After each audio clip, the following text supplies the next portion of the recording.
Hello, this is your Midnight Marauder program. I'm on the front of your cover. I will be enhancing your cassettes and CDs with certain facts that you may Turned find 46 years old. So I was born in 1973 in October. Hip hop was born in August of 1973 in the Bronx. I'm from the Bronx. I don't know how many hip hop heads we have in here, but there's an organization called the Universal Zulu Nation, which kind of codified what we all really consume as hip hop and rap culture. Was housing projects in the Bronx. I could see them across the highway out my window. So I was born with hip hop. I don't know a life without it, right? The first record I can remember is Sugar Hill Gang, which maybe only Bill would only know. When I was about 12, 13 years old, as everybody, I tried to do all the elements in about 10 days, right? I tried to write a rhyme and I got thrown out the group. Then I tried to dance and I was too fat to dance. Then I tried to write graffiti and they wouldn't let me. And then I never had the sort of concentration to be a DJ, right? So very quickly, over 10 days, I was like, yep, so I'm out. Nothing I can do. But I always, for years, was still connected to the culture, loved the culture, would be close to the people who were doing it, and just wanted to be around it. And I never quite figured out how I could participate. But as I got a little older, I was an English major at undergrad in Virginia. I liked writing. And then I realized, journalism. And then I liked planning. I like spreadsheets. I actually like budgeting. I'm one of those weird people like logistics. I like planning parties. And then I realized, that's called production.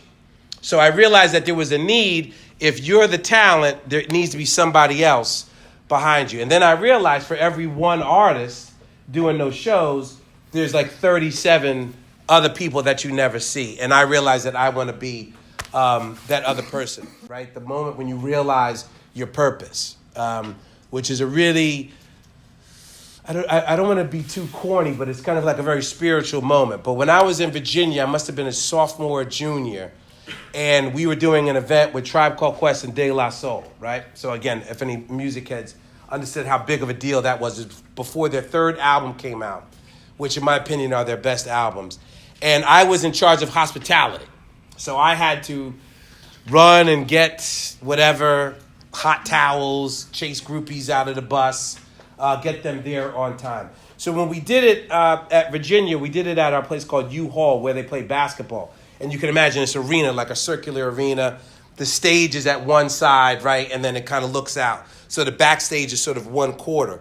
But in order to get from one side of backstage to the other, you had to go around the whole arena like here. So I was constantly all night running back and forth. And again, for any Tribe Called Quest fans, so there was Q-Tip, who's the leader of a Tribe Called Quest, who is one of the greatest artists that hip-hop has ever produced, was somebody I grew up idolizing, but he wanted some hot tea, right? And the tea in his dressing room wasn't hot enough. So what dummy had to go and find, one of those tea kettles that you plug in. So I'm running from one side and over. It's about a quarter of a mile when you think about it.